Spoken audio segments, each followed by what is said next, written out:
Welcome. I am here, Jamie, with Claire, and tomorrow is officially a full moon. So look up, see if you can see the beauty of the light in the full moon and what is coming to fullness in your life, and how in the sign of Libra that tells a story that is always good to kind of have that framework and thread your own experience in to help get more clarity, to help potentially guide you. And like always, allowing the cycles of the moon to be its own guidance, its own partner, and how you can be with something that's always here, that whether or not you know it is available to guide us through life in this more feminine, receptive way. And so I know more commonly we hear, oh, did you feel the full moon? There's a lot of energy with the full moon. But what does that really mean? And what are some ways that we can work with the full moon in Libra? So I'm going to pass it on to Claire and get her take on this month's full moon. Thank you. I appreciate that. And did you mention the eclipse? There's also a lunar eclipse tomorrow as well. So it just heightens it. It's like a full moon extra. And think about Libra, full moon in Libra is well, a couple things, but let's back up. Let me back up and start with the moon. Yes, as Jamie said, this is merely one phase of the moon, and it's got as many phases almost as there are days in the month or in the cycle. But the full moon is a time when we can hopefully connect most directly, most have a really possibly conscious or closer to an emotional experience of what we need and want in the full moon. We can think of it that way. Even if you're getting something that you need that you don't really want, or all the permutations of that. So in this full moon phase, when it's in Libra, the first thing I think of is the glyph, really, the scales, the balancing act of Libra, which is that balancing act of creating boundaries, really. I mean, in the moon and in the moon energy, Libra how do you achieve balance emotionally? Well, you kind of need boundaries, and you need many things that are implied in that word boundaries, such as space and protection and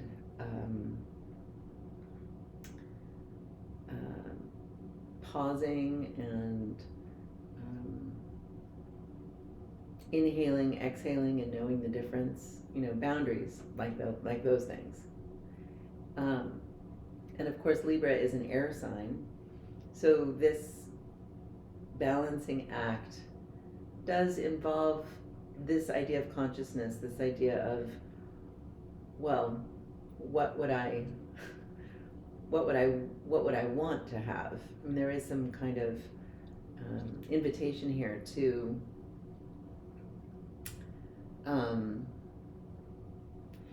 set a boundary. I think our last new moon was in Pisces, so when you think about that sort of, there's a magical quality to the boundarylessness of the moon in Pisces, and that the moon itself was the boundary in that new moon in Pisces, where the phases of the moon show us that we don't need to do everything all at once, which can be that overwhelming feeling 2 weeks ago with the new moon in Pisces. But now the full moon is bringing up that issue of boundaries again and saying, how would you like it to be?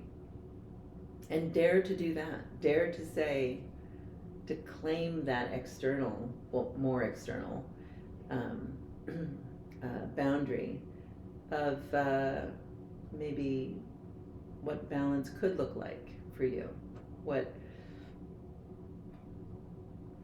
And if anybody out there does yoga, and I'm thinking about the warrior pose these days, about, it's about stretching out your front hand, but it's also about anchoring your back leg. So what do you need to think of to reach for this possible sense of heightened energetic balance, and what might you need to let go of in order to assist you in finding that potential again with the eclipse, the lunar eclipse? It's really saying try balancing in a way that feels right to you, and try allowing yourself to confront, because believe me, this full moon, I'm already feeling it, the full moon in Libra with this eclipse is going to bring back memories for you. It is going to make you see things that don't work, but it's also going to make and remember things that didn't work. You might be doing a catalog of injuries, emotional and other ways, in this potentially, in this lunation, but also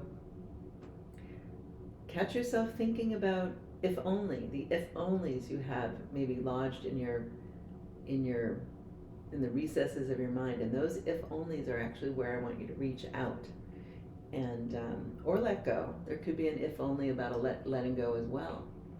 It's time now to do that, because that's that balancing act, the scales, in a moon way, in an emotional, and as Jamie was saying, ultimately, divine feminine natural way of being creative and permissive, allowing for new ideas, new ways of balancing to come through, is a real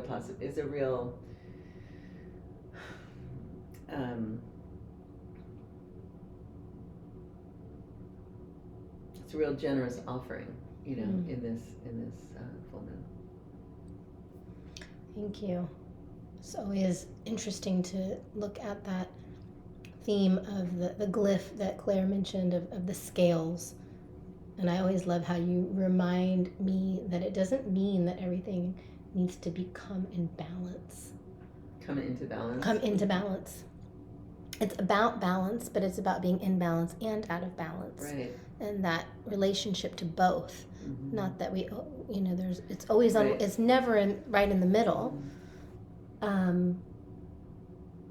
And there's a real, I think, especially for women, perhaps, like permission to be out of balance. Sometimes is necessary. It's needed, yeah. Mm-hmm. Absolutely. So, well, it's more in balance to acknowledge feeling out of balance. Yeah. Than to be perfect, or to be right, or to be popular, or to be pretty, all the things that are inculcated from such a young age. I think that is what's stirring up in me when you bring that up about girls have about a millimeter of bandwidth to be able to succeed, and we want it to be a mile. Mm-hmm. Mm-hmm. We want to be very, very, very permissive for all of it, for all of you. Mm-hmm. Okay, well, thanks for tuning in. We will tune back in for the next new moon in 2 weeks. Until then, be well and look up and connect. Thank you. Bye.